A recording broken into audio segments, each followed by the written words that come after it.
Thanks for taking the time. Paint the picture of your life before you changed diets.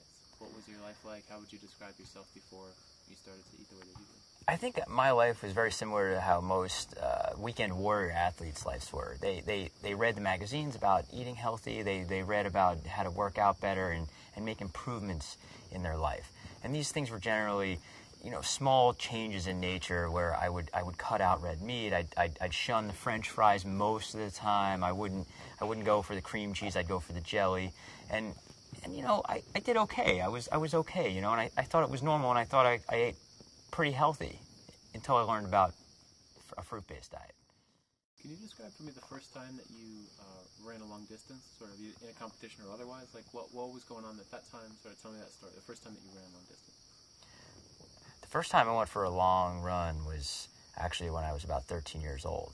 And it wasn't a planned run. It was a run where I was out there trying to survive. And it was a monumental experience in my life. I was lost in the Sierra Nevada mountains. I had gone there skiing, and I went out of bounds. And I thought that it might be my last day on the planet during those 16 hours when I was lost in the woods. And that experience had a deep impact on me in wanting to have a survival instinct that would never fail me. And that was really how I became a long-distance runner. I always wanted to be able to survive and never be able to give up. And that's really the story of how I became an ultra runner. That's amazing. Yeah, that gets at a question I was going to ask later on. There's a very deep story involved, but essentially I'm trying to wrap it up that there. That makes sense. No, I appreciate that. Regarding your diet then, what changed? What sparked this? When I was 21, I met my future wife, and I got married young and had 3 kids in a very short period of time, and I kind of lost a little bit of that those early years where I wanted to be a competitive athlete. So when I was in my late 20s, my kids were a little bit older, I decided that I wanted to go back and see what I could do in athletics. And I started running lots of marathons and eventually ran an ultramarathon. And I really took to the sport. And I wanted to perform at my peak, and I knew I only had a few years to do so.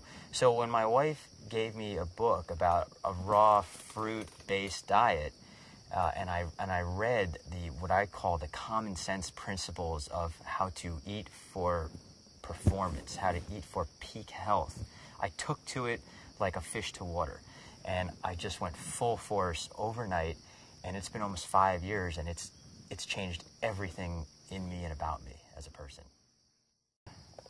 So another factor that had a big influence on me in trying to improve my health to the highest level possible was my father's misfortunes with the onset of Parkinson's disease and really falling apart at a relatively young age. It was very difficult for me to kind of see my father lose his independence and his health, and it scared me. It really did. I could see how, in a very short period of time, something like that could happen to me. And I wanted to take every measure I could to be available and reliable for my family and not to be a burden on them. And you also answered the question about sort of what drives you to extremes, I would say. Yeah. If I could use that word. Yeah. Oh, yeah. It's nuts, man. I do some crazy stuff. Well, could you talk about that? I mean, in terms of... I'll talk about my diet, my athletic career. A lot of people look at my diet and they say, "Oh, this guy's really extreme," and they further confirm that their feelings about that when they see what I do athletically. I've done some things that I would consider very unhealthy athletically. I mean, running for 24 hours is not inherently good for your body.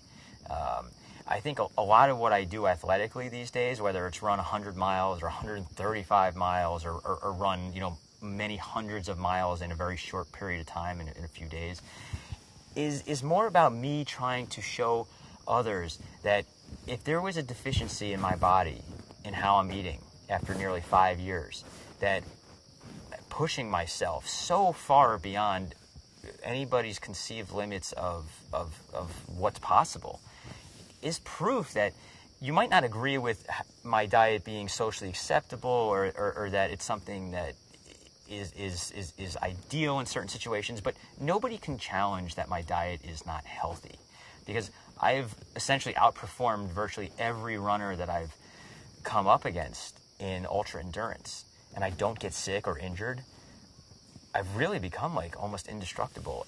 And it's almost like an out-of-body experience. So when I do these things, I can't believe that it's happening. And it gives me so much confidence in how I eat. And I think it gives a very good confirmation to people that are worried about this diet that it does work. For some people who don't know what an ultramarathon is, it's basically taking your body past the limits of what your mind believes it can do. So for most people, that's more than a marathon. Most people would never consider running more than a marathon. That's the ultimate challenge. How could you go beyond that? And then there's some people that figure 50 miles is the furthest you can go. And now I've run 100-mile races. I've run races that are 135-mile races. I've run for more than 24 hours without stopping. I've run for more than 30 hours without stopping. I don't put limits on what's possible anymore. It's up here, and if you put in your mouth what God gives us on this planet to eat as natural foods, there are no limitations. You can just go. And my finish line, I tell people, is hopefully approximately 85 years. That's how far I think I can go, and that's how far I hope I can go. You know, a lot of people look at my diet and they say, oh, well, you know, what do you want to do, live forever? And the answer is, that's not possible. And that's something that I accept. I'm not going to ever eat a diet that's going to make me immortal. But that's not my goal. My goal is I don't want to ever miss a day of work. I don't ever want to miss a day where I can't pick up my child or be independent. I want to feel good when I have my life, each day until my last day. And eating a clean, natural diet comprised of raw fruits and vegetables gives me that opportunity. And if it's 45 years or 85 years, I want the quality, the quality, the quality. And that's my first and foremost goal. Why don't more people know about this diet? In your opinion, because it's all speculative. My sense is that, you know, people just doubt it because it's different, you know, cultural reasons. Is it that they don't trust the science, or scientists or doctors, you know, quote unquote, or whatever, would tell them different? Yeah. What is this about? Like, why don't more people know? One of the things that came into my mind when I learned about this diet and lifestyle is, how come everybody isn't doing this? How come this isn't well known? How come this isn't taught in universities? And my opinion at this point is that it comes down to dollars and cents. There's very little money in selling raw fruits and vegetables. You know, most of the food that's packaged is created for shelf life. It's created for profits, and it's a part of our culture now.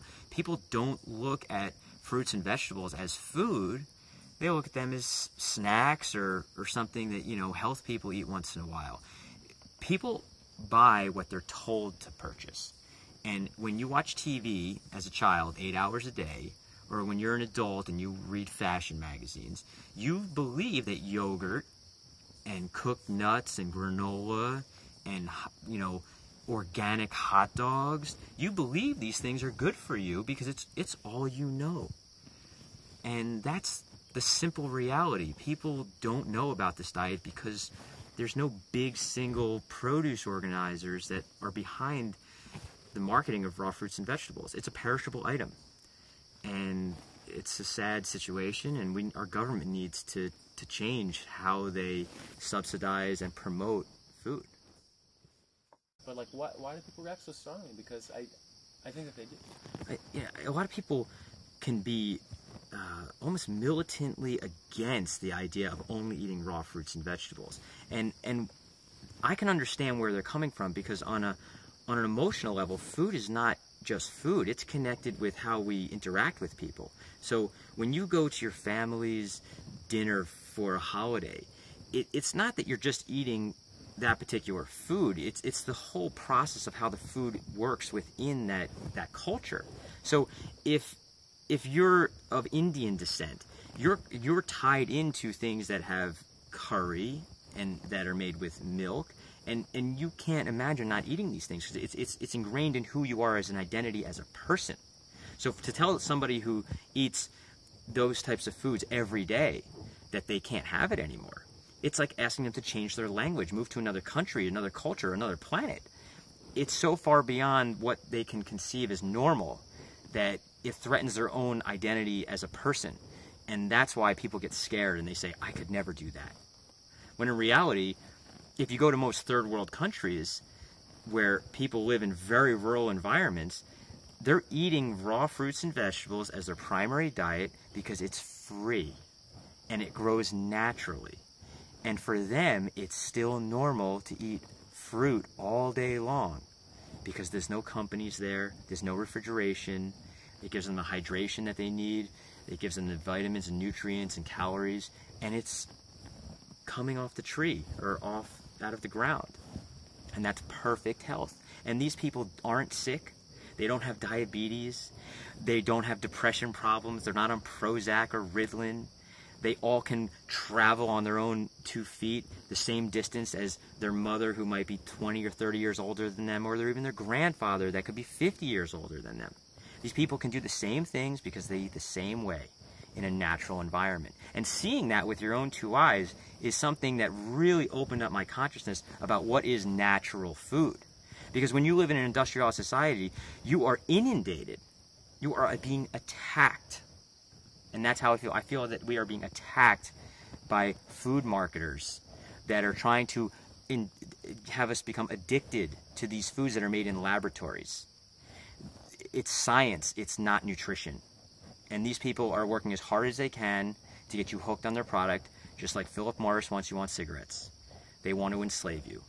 And the food that's found in supermarkets, in my mind, is prison food.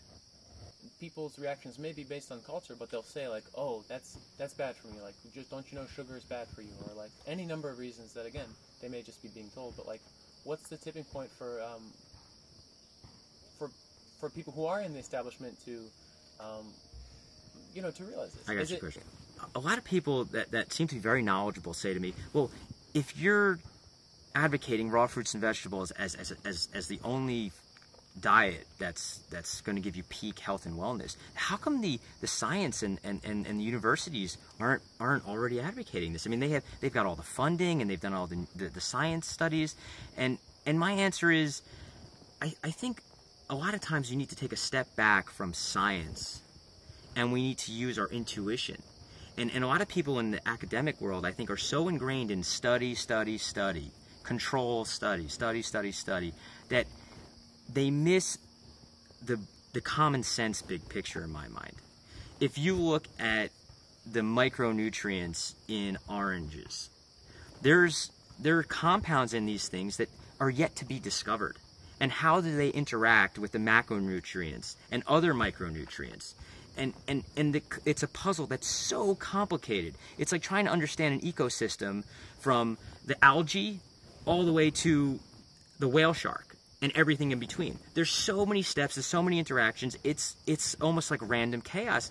And we as humans like challenges, and we want to try to break these things down and categorize them and structure them and figure them out. But if we look at nature over, literally millions of years of how creatures have survived and thrived on the planet, we can see that humans are the only animal that eats cooked or processed foods. It's the only animal that eats foods together.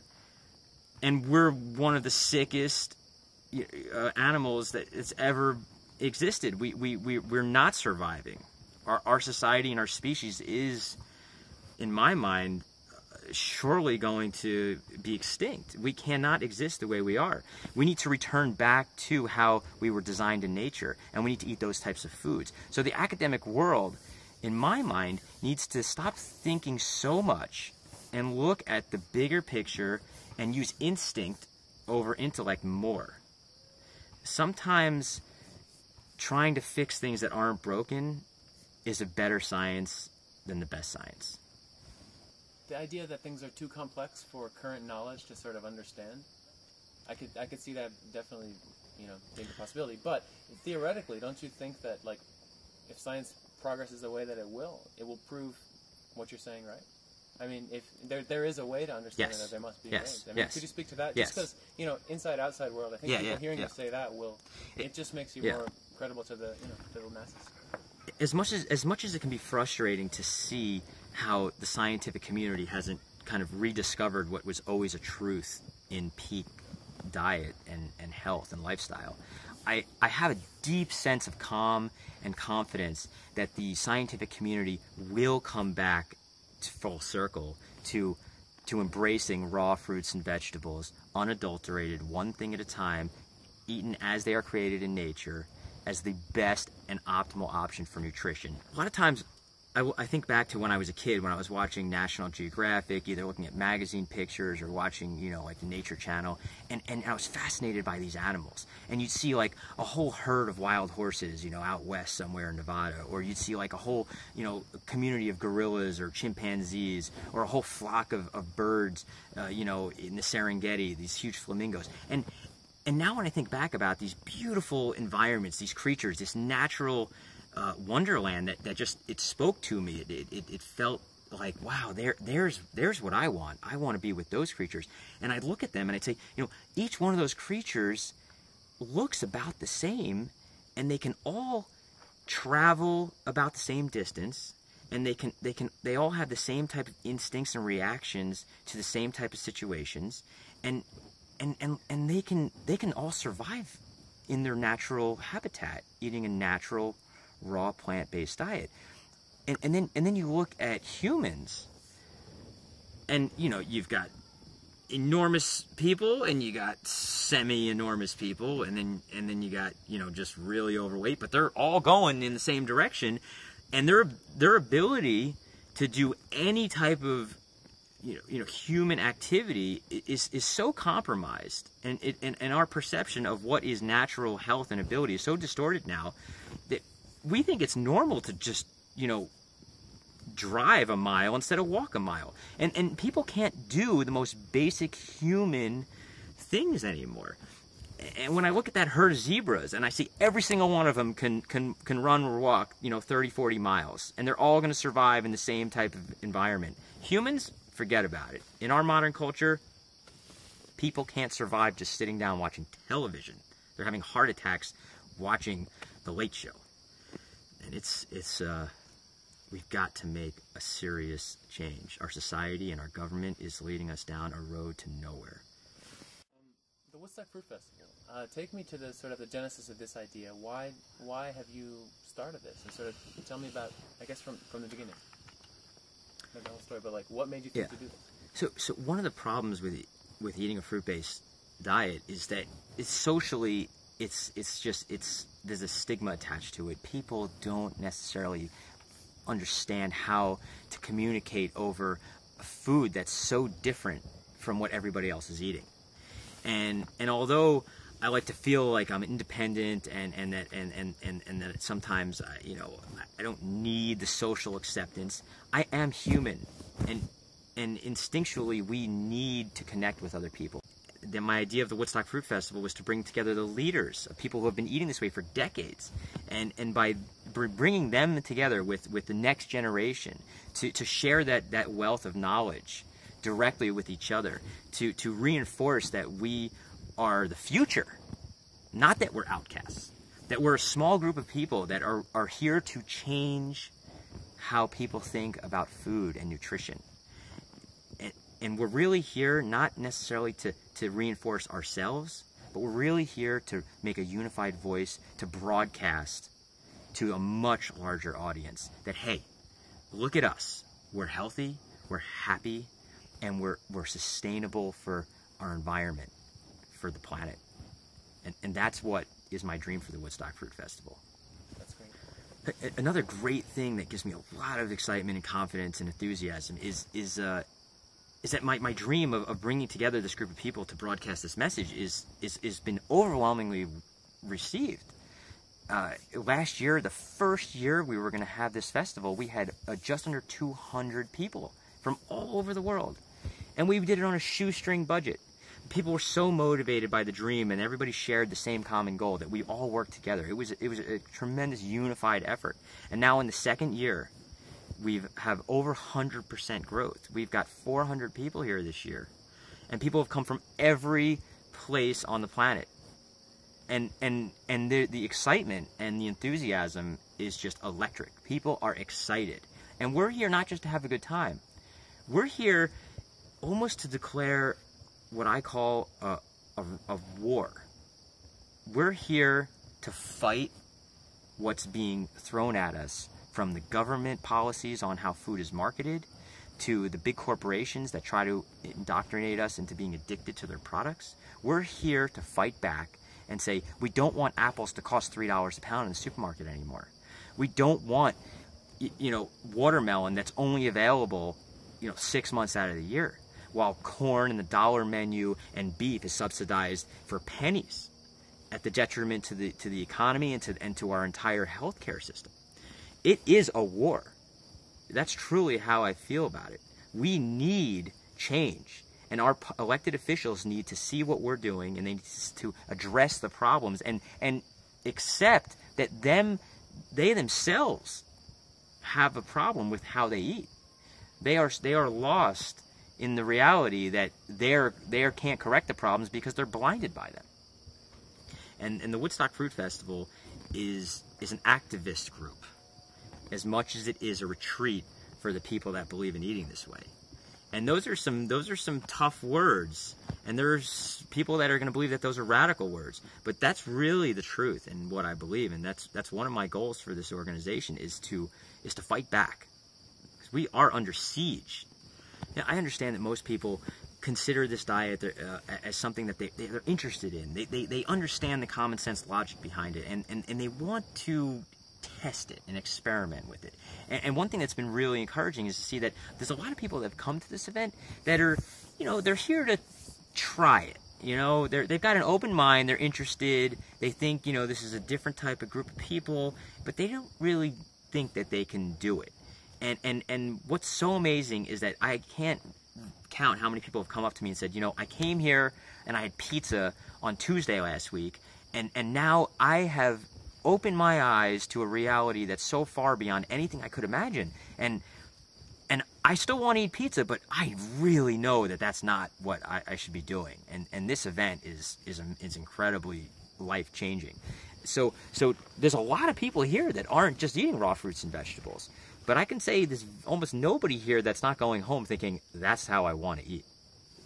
Can you talk about the pioneers, sort of the concept of being a pioneer Yeah. before community exists, and also, Yeah. them here?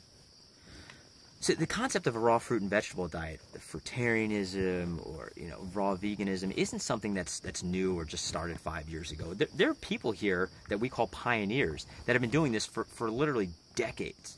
And before the advent of the internet, these people really were out at sea in a lifeboat all by themselves, and they really truly are pioneers in my mind. These are people that listen to their intuition, to their instinct over intellect, and they were doing something that was really well beyond their time. And now with the internet, we're able to connect with each other much better. We're able to find each other, and what we've done is we've brought these pioneers here to celebrate their path, their single track path that they blazed in times when they were completely isolated. And here we are now to show them, say, hey, because of you, because you listen to your instincts, you have shown us a wonderful lifestyle and a wonderful, sustainable diet, and we want to celebrate that. And we also want you to teach us, show us and prove to us that this is the best diet for humanity. And although I'm running 100-mile races and I'm proving it on a physical level, I don't have 35 years of this diet in my body to show longevity. And to have these pioneers here, these multi-decade-long people eating this way, it backs up the sustainability long-term, and that's something that's fantastic, and we're very lucky to have them here with us. Can you also comment on, are the kids here, I guess Cappy, right? Yeah. Has been raised on a fruit diet since birth. Yeah. Could you comment on that? Yeah, one of the... in general. Yeah. Being raised. Seeing all the children here, yeah, it gives me a lot of hope, and it really makes me happy. The young kids and the smiling faces, and seeing them, eat watermelon dripping down their face, and eating rare tropical fruits, and seeing their eyes open up, and saying, Mommy, I want more of that. And they really do want more of that. The sweet juiciness is something that's so natural for them. And they play, and they're happy, and they're carefree. They don't have depression problems, and they don't want the Doritos, like they gotta have it. their reaction to fruits and vegetables is, that makes me feel good, and it's fun to eat, and we can all enjoy it and eat it with our hands, and we're in nature, and they're just blissfully happy. So the children are just a phenomenal part of this experience, and I'm very happy that they're here. I think a lot of people that see the kids and they wonder, you know, is it okay to just feed a child, a growing child, raw fruits and vegetables? I mean, can they really sustain themselves on that? And the answer is yes. Is it easy to do in our society? No. Are there people here that are extremely dedicated parents that where their children come first and foremost before anything else, where they make things that are inconvenient a reality because they want their child to have the best options? They don't want them to be indoctrinated into addictive foods and lifestyles that they themselves grew up on. It's wonderful to see children that have been from birth all the way through early childhood at this point that have eaten nothing but raw fruits and vegetables, and they are healthy, happy, and well adjusted. And it, in my mind, there's no doubt that they can eat that way. You know, raw veganism isn't what this is about, because veganism is about, you know, not hurting animals and stuff like that, and you can eat lots of nuts and seeds and oils and stuff, and it's still raw vegan, but that's not what I consider health food. So I'm going to say fruitarianism, or fruit-based. So you want the definition of? Yeah. 10 second sound bite. The Woodstock Fruit Festival brings together people that believe in fruitarianism, a fruit-based diet, a diet that's comprised of nothing but raw fruits and vegetables found in nature. I wanted to ask about family. Does your family sort of eat a fruit-based diet? Yeah. So what's the... Anyway, just let me know about that. Yeah, I'm happily married for 14 years to my wife, Victoria. She's actually the one who introduced fruitarianism to me. And we've got 3 beautiful children, Sam, aged 12, my daughter, Nancy, 11, and Charlotte, who's 6. And we all live in New York City eating a raw fruit and vegetable diet. I'm curious because I live in New York and fruit is so expensive. This is probably a question you get, like, yeah, it's how do you I mean, that's a serious issue, you know. I mean, sort of address that with the why don't people do right. it? Yeah, I mean, I can say one of the harsh realities to having the better things in life is you need money. And whether that's who you want the best education, to go to the best university, or you want to live in the best neighborhood, or even if you want to eat a fruitarian diet, you need money. And our culture is set up where the people that have money have the best options. And it's a very sad reality that people that don't have the financial means to buy raw fruits and vegetables are essentially shut out from health. And that's something that's very, wrong in our society. It's an injustice that needs to be corrected. This festival gives people the opportunity to not only eat nothing but raw fruits and vegetables for an 8-day period, but it gives them the financial freedom to say, I don't need to worry about what it costs. I paid a nominal fee to be here, and now I get to indulge and rejoice in fruits and vegetables. And it's just an incredible relief for them to not have to worry about the cost. And that's an overwhelming issue and brick wall for most people wanting to even try this diet. It's very expensive. And that's the simple reality in a lot of cases for people. And that's something that I wish I could just change. But our culture is so set up to make fresh, natural foods very expensive because they're perishable. There's very little way around this problem, and it's something that the government needs to address.